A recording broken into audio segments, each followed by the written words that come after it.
Author's Playhouse.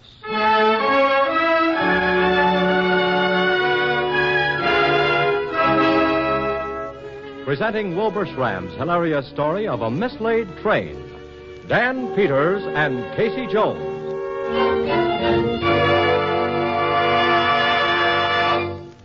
This story, common knowledge among railroad men, no matter what run they're on. But if you go into a library and start looking for contemporary accounts of the famous lost train by the name of Casey Jones, why, you will have to leaf all through the papers of that year until July the 29th before you'll even run onto the name of Dan Peters, the engineer who teamed up with Casey Jones. Tonight, Author's Playhouse brings you the whole story, the real facts of what happened, as it presents Dan Peters and Casey Jones.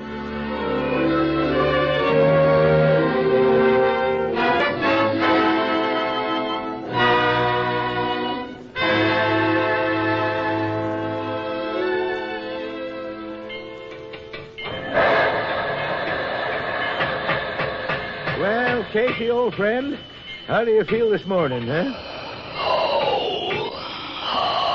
Oh, now, Mr. Jones, don't let him get you down. We aren't very big, but we're good. Good old Casey. Yes, sir. When them slick new streamliners is a lying along the tracks in a heap of rust and axle grease, we'll still be working the milk run from Prudentia up to Maysville and back again. Now, isn't that so, huh? That's right. Yes, sir. Casey, you tell him. Yeah. Go ahead. Good morning, Bill. Morning, Dan. Got enough steam up? Oh, I got a good head of steam. We're raring to go. Hey, Casey? Let's go. All aboard! Now, why do you suppose that old goat keeps a-hollering that every morning? He knows we ain't carried a passenger in 6 months. Reckon he wants to be sure all them empty milk cans get aboard. Rats. Well, Casey, let's go.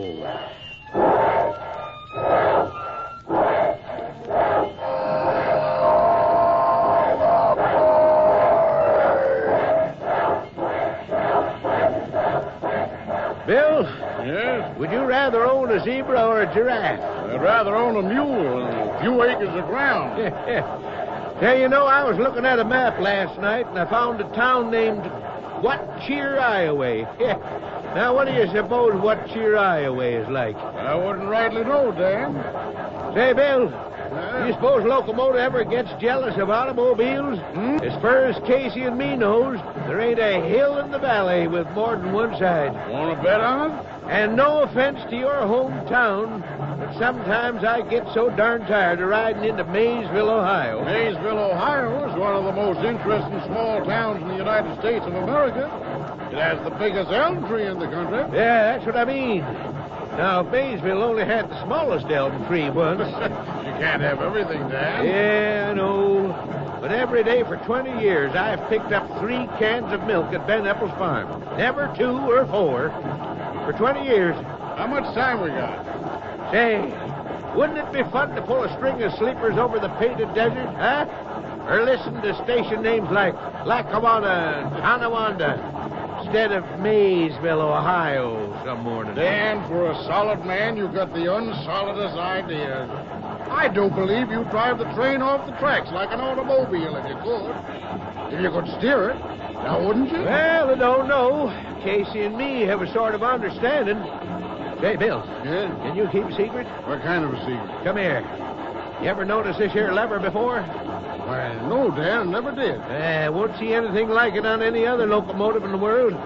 Rigged her up myself in my spare time. With this little lever, me and Casey can go places. Is that a fact? Yes, sirree, Bill. And don't you worry about if I could steer it. What are we waiting for? What are we waiting for? Dan, we're coming to the crossing. Ben Apple got his milk out yet? Yeah, he's a-waiting. How many cans? 3. There. See what I mean? Milk train coming. Milk train coming.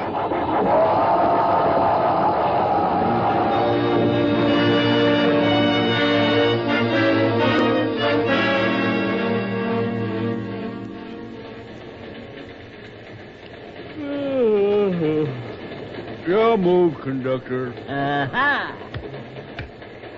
Right into your king roll. Hey, Dan's pulling let's curve a little fast, ain't he? What was that? I don't know. More than a loose rail, less than a cow. Say, don't them wheels sound funny? They sure do. Hey, wait a minute. Ain't them hills on the wrong side of the train? Hey, Joe, was that an automobile we just went around? It was. I have a sensation we're running on a concrete road. Maybe we're chasing a rabbit. In 25 years on a railroad, I've never seen anything like it. That ain't a dream. Now listen, Joe. It simply isn't possible for a train to run on a concrete road. You tell that to Dan Peters. We're stopping.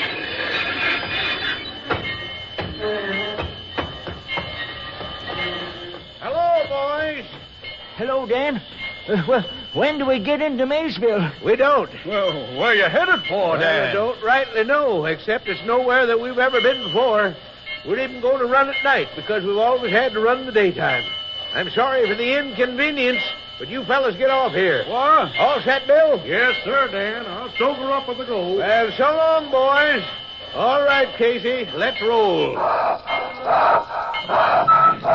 Here we go, here we go, here we go. So long, so long, so long, so long.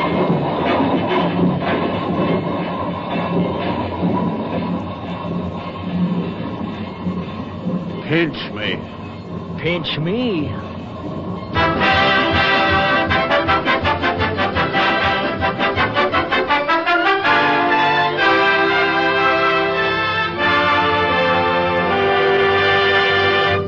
Gentlemen, I ask you to step in here because a rather odd circumstance has come to my attention of which I thought you would wish to be informed. As traffic manager of the TV&U Railroad, I greatly prefer to settle such small details as may come up from day to day in my own... As president of this line, I greatly dislike to have my time wasted. Now, what is this small detail? Well, Mr. Cornell, gentlemen, it seems that one of our locomotives and its train of cars, consisting of one small coal car and one combination coach and baggage car, has been misplaced. Misplaced? That is to say, lost on its run between Maysville and Prudentia, Ohio. Lost? Yes, sir. Such appears to be the case. It went out on its regular run yesterday morning, made one stop to pick up, 3 cans of milk, and has not been seen since. Well, that's just dandy. The train isn't on the tracks or beside the tracks. They rode the whole line. I read a book once about a town that waited all day for a milk train. Then they found that the tracks ended at the edge of town. All other civilization had disappeared. The train never did come in. What happened, Mr. Forbes? The milk spoiled. There was a beautiful red-haired widow in the story. Now, that's a big help. Please, Mr. Forbes, let's get down to cases. My own personal conclusion is that the train must have been filched, or, that is to say, stolen by its crew. But who in Tophet? What engineer has managed to do that? Get me a complete report from the personnel department. Pardon me, Mr. Cornell, but I already have a complete report from our files. Let's have it. What are you waiting for? The engineer is one Dan Peters. His record is neat and favorable. He has been engineer on the Boone Valley Spur line for 20 years. For 20 years, he has had a well-kept timetable. He was believed by the personnel department to be meek and gentle, completely dependable, but with no imagination. In short, if you saw a room full of quiet little men, Dan Peters would be the quietest and the littlest. Doesn't seem like the type to run off with a locomotive. I think the train is just plain lost. Mr. Vice President, you can lose a crowbar. You can lose a brakeman. You can even lose an elephant. But you can't lose a train. Hello. Long distance from Ohio. Someone who insists on talking to you, Mr. Cornell. From Ohio? Put 'em on. Hello. Is this President Cornell? Yes? I've been trying to get you all day, Mr. Cornell. I'm calling from the jail down in... Now, just a minute. Who in Tophet are you, anyway? I'm Will Hanley, conductor on the Boone Valley Spur line. Well, where's my train? That's just what I was going to tell you, Mr. Cornell. Dan Peters put me and the brakeman off about 12 miles out of Maysville on number 20. Highway number 20? Yes, sir. Last I seen of the train, Dan and Black Bill, the fireman, was highballing it down number 20 to the west. Why, did you miss it? Did I? Why, Mr. Cornell, sir, what I called about is, when we told the folks in town what happened, the constable run us in for being drunk and disorderly, me and the brakeman. Then they went and fined us $1 apiece in costs, which comes to $39.20, and we only got $3 between us. So, won't you please do something, Mr. Cornell? I'm sorry, my good man, but you'd better sober up before you go calling people long distance. And don't go around talking about this train business either, or people will think you're crazy. Goodbye. But, Mr. Cornell, what'll my wife say? Goodbye. Well, gentlemen, it's true. That darn train is loose somewhere roaming the highways. I'd never have believed it possible. I read a book once. You, Mr. Forbes, Mr. Executive Vice President, you seem to have some ideas about this matter. Suppose you go out and find that train. Me? You. After as many years as you've worked with trains that knew where they were going, you ought to find it refreshing to deal with one that doesn't know where it's going. The worst of it is we don't dare go out and get the police and really look for that train, because if we ever admit we've lost a train, they'll never quit laughing at us. Well, what are you waiting for? Get out of here and find it. Find that train.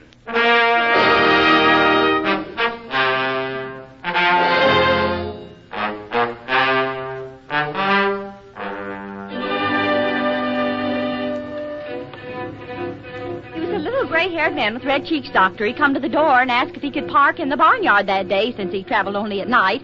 I charged him $2. A minute later, I looked out, and this little old train pulled up next to the barn. Two of them men was in overalls, one in a business suit, and they sat there cooking their breakfast on the engine's boiler. I even give them some cream for their coffee. I tell you, I'm not crazy. When they pulled out, it talked to me. It said, "Thank you, ma'am, thank you, ma'am, thank you, ma'am."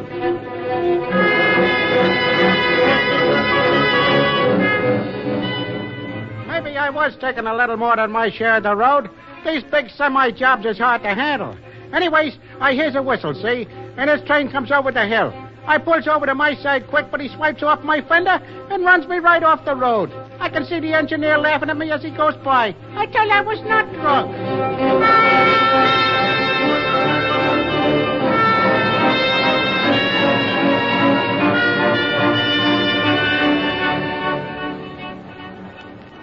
Irish eyes are smiling, sure the world seems bright and gay.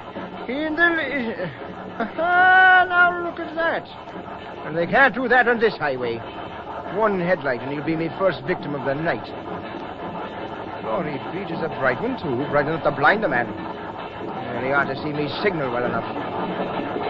Hey, you pull over there. What do you think you are? The 20th century minute?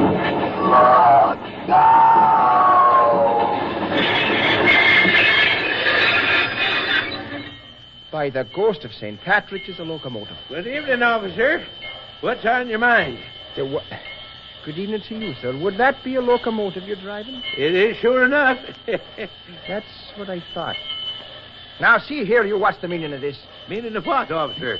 We aren't breaking any laws that I know of. Oh, no. Did you ever hear of the law requiring a motor vehicle to use two headlights? Oh, so that's what's bothering you. Mr. Forbes! Mr. Forbes is the executive vice president of the TVNU. He knows all about such things. Yes? What is it, Dan? Mr. Forbes, the officer here, seems to think that we ought to be carrying two headlights. It's the law covering all motor vehicles. And if you were the devil himself driving a fiery chariot and I caught you in me zone with one headlight, I'd give you a ticket. Now, here. Ah, but my good man, we are not a motor vehicle. As a locomotive, we fit properly under the category of steam engine. There, you see? Yes, sir, I see, although it's very irregular. If you'd care to take the time, I can demonstrate, taking into account the law of optics and several other factors, that we are better lighted than a fleet of 36.5 automobiles. Is that? And 4,073 8/11% better lighted than your motorcycle. Which is a motor vehicle. Is that the truth? If you'd care to step into the cab for a moment, I'll get a pencil and paper and demonstrate how the deal No, never mind. I'll take your word for it, sir. Thank you. Yes, don't mention it. By the way, I suppose you've got your driver's license. Oh, yes, locomotive engineer licensed to operate under the laws of all states of the USA. See? Yes, sir. Thanks. It's just a formality, you know. Oh, sure, I understand. Well, I guess we'll be rolling. It's been nice seeing you, officer. Oh, and here's that ticket you gave me. Don't look like we'll be needing it. Oh, sure. Well, goodbye. All right. Now, Mr. Forbes. Board! How was that, Dan? Well, you're doing fine, Mr. Forbes. Only lean a little more on the oard. Like this. Board! So long, Flatfoot. So long, Flatfoot. Wah, wah, wah, wah, wah, wah, wah, wah. Glory be, it was laughing at me. Maybe it's the drug. From now on, I'm a changed man.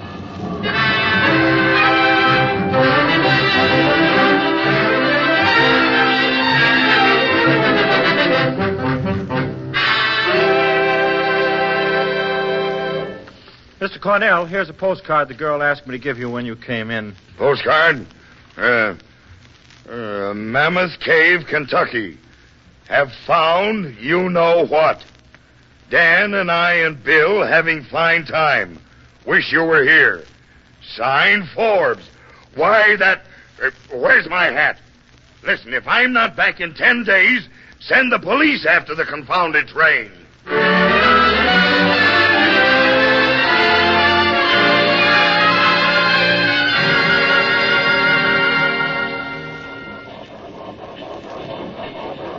So that's Niagara Falls. Well, I've always had the hankering to see this place. My, but it's a big splash of water. Sure beats anything we got in Ohio. Well, I should think so. Well, what are we waiting for? Let's go. Where? Over into Canada, of course. If Casey can make the grade. I always did want to see a foreign country. Feed him some coal, Bill. Sure, Dan. Well, there's the bridge. You think Casey can make it? We'll make it, don't you worry. Come on, Casey, old friend.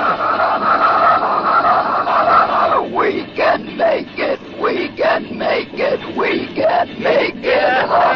Good boy. Hey, look. Red, white, and blue ribbons all over the bridge. Well, glory be. And look at that fellow waving to us. Very likely he wishes to collect the toll. Better hold it up, Dan. Made it. Good boy, Casey. Now, this is my treat. I want to pay the toll. Hey, where do you think you're going with that thing? Well, we just want to cross a bridge like anyone else. My, that's a pretty new bridge, ain't it? Now, let me see now. Well, what does that sign say? 25 cents for a motor vehicle and driver, 5 cents apiece for each additional passenger. That makes a total of 35 cents, right? Here you are, sir, 35 cents even. Say, look here now, that ain't right. The rules say 25 cents for a motor vehicle. What you've got there looks more like a train. Did you say looks like a train? Never mind, Casey. Don't let 'em hurt your feelings.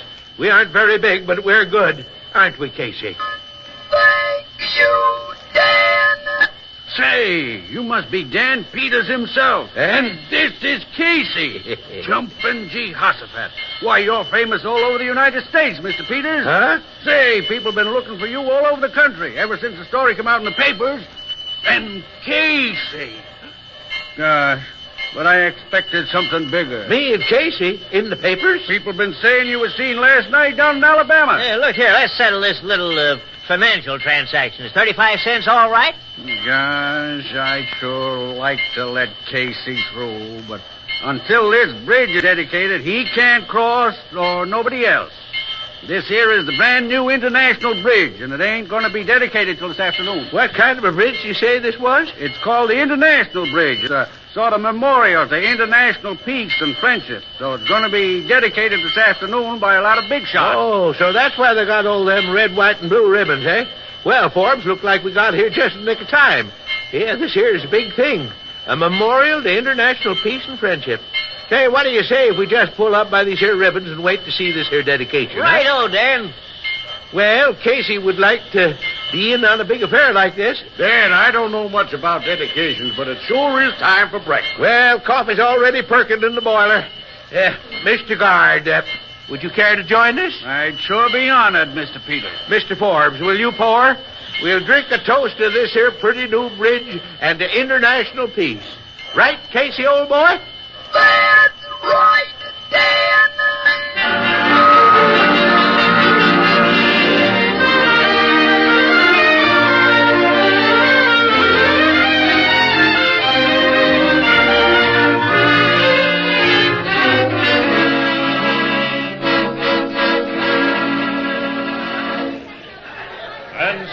In the absence of the Secretary of War, I am happy to have the privilege of coming here today to participate in this momentous occasion, the dedication of the International Bridge.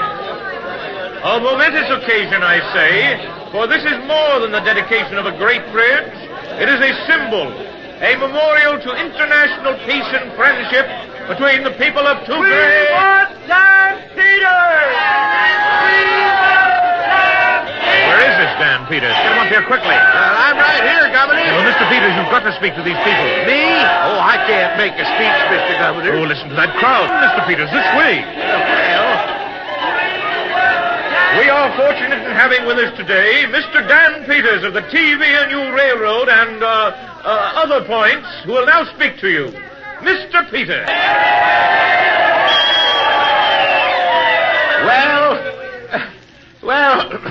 Well, folks, I ain't any good at speeches. Only thing I can say is Casey and me have seen a lot of beautiful things since we've been on our own, but nothing that can hold a candle to this here wonderful new bridge. That's all, and I thank you.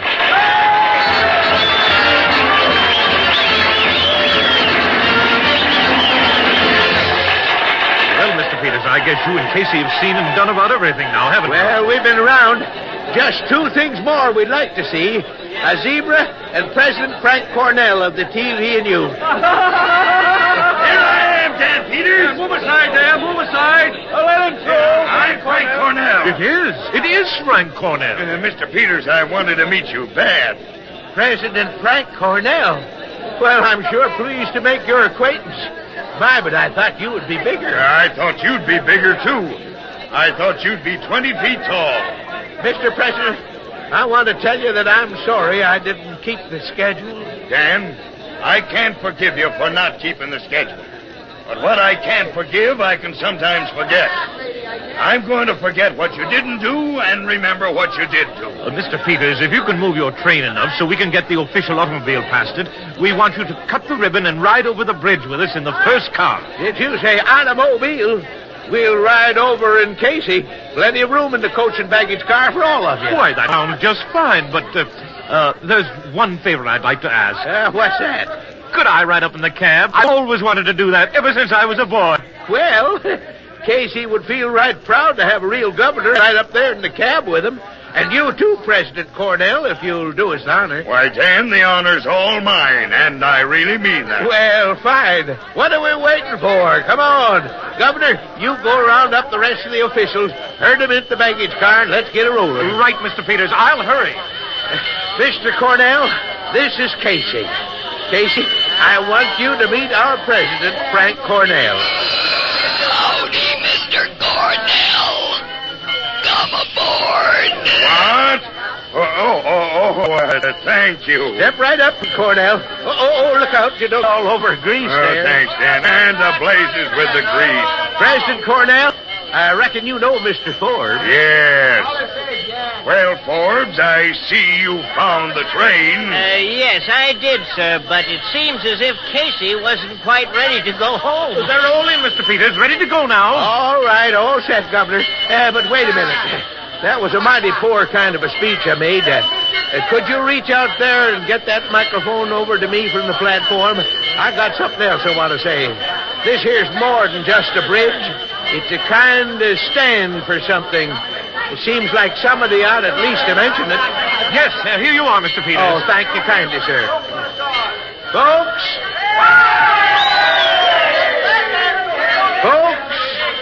they tell me that this is a peace bridge. Peace is when you don't have to be afraid. When all the tough guys keep on their side of the road.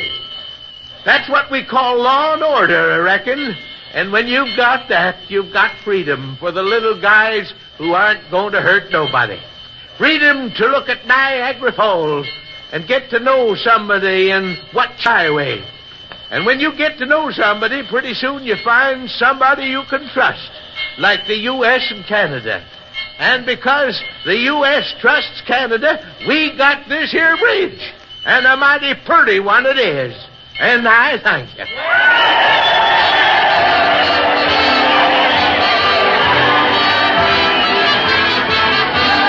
All right, Mr. Governor, we're out. May I say all aboard? Why, yeah. Go ahead. Now, all aboard!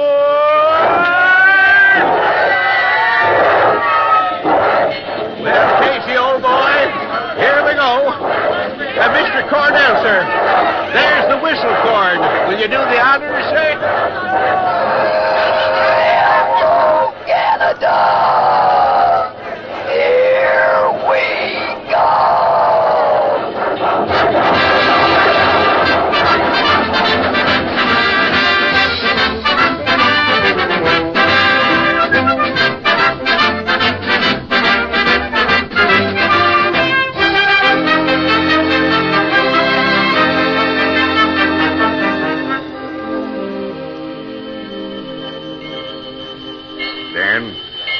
You've done a great thing for the railroad.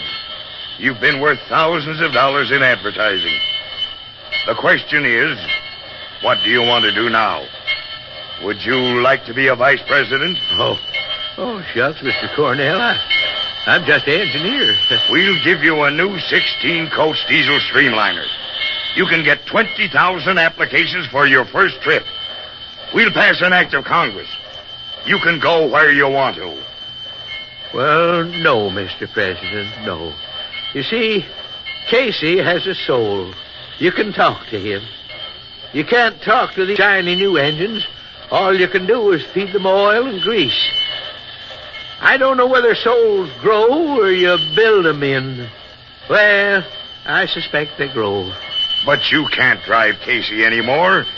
His boiler sags like an old horse's back, and every wheel is worn down below the flanges. He's just plain worn out. Yeah. Casey's old and tired. So am I. Yep, I'm at pension age, and I expect we ought to retire. You know, it's a funny thing. As long as Casey and me was tied to the milk run, we always had a hankering to see the rest of the world. But now that we've seen it, I kind of feel there ain't no nicer place to be anywhere than in the shade of that big old elm that stands in the square at Maysville. What do you think, Casey? Let's go home.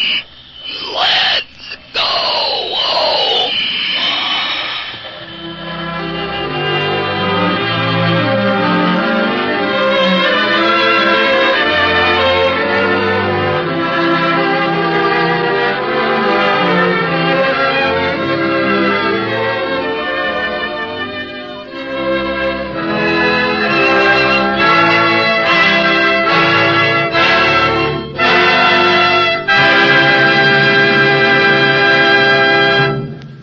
You have just heard Wilbur Schramm's story, Dan Peters and Casey Jones, adapted for Authors Playhouse by Carl and Marjorie Weber and directed by Frank Papp. Cliff Subir was heard as Dan Peters. The musical score was composed and conducted by Dr. Roy Shield. The special sound effects on this program were heard through the cooperation of Wright Sonovox Incorporated. Next week, same time, same station, Authors Playhouse will be Louis Bromfield's story of Paris under the Nazi terror, Until the Daybreak. Authors Playhouse came to you from Chicago. This is the National Broadcasting Company.